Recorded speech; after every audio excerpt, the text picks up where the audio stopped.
ఆకుపచ్చని తడి. పడమటి పొద్దు తల్లి కడుపుల చేరినంక ముసుగు తన్ని పనుకునే ఓ చలికాలపు రాత్రి కిటికీలోంచి బయటకు చూశాను.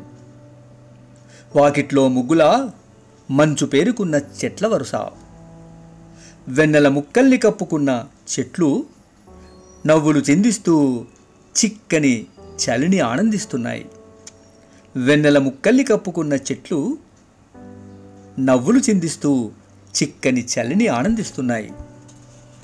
వాటి అందాల్ని చూస్తూ నా లోపలి చలి నిద్రను వెంటేసుకుని నిశ్శబ్దంగా ఎగిరిపోయింది. వాటి అందాల్ని చూస్తూ నా లోపలి చలి నిద్రను వెంటేసుకుని నిశ్శబ్దంగా ఎగిరిపోయింది. మిటమిట కల్లేసుకుని చెట్ల మంచు నృత్యాల్ని చూస్తూ ఉండిపోయా. మెలకువ నాతోటే. ఉదయాన్నే తూర్పున సూర్యుడు కళ్ళు మిటకరిస్తూ మేల్కొన్న కొద్దీ మంచు బిందువులన్నీ స్వప్నాల్లా ఎగిరిపోయాయి. మంచు బిందువులన్నీ స్వప్నాల్లా ఎగిరిపోయాయి.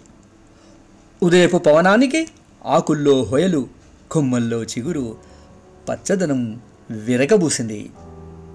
ఉదయపు పవనానికి ఆకుల్లో హొయలు, కొమ్మల్లో చిగురు, పచ్చదనం విరగబూసింది. చుట్టూరా హరితమయం, కనుపాప నుండి హృదయం దాకా ఆకుపచ్చని తడి. పులకరింత ఆస్వాదన నాలో పురివిప్పాయి. పులకరింత ఆస్వాదన నాలో పురివిప్పాయి.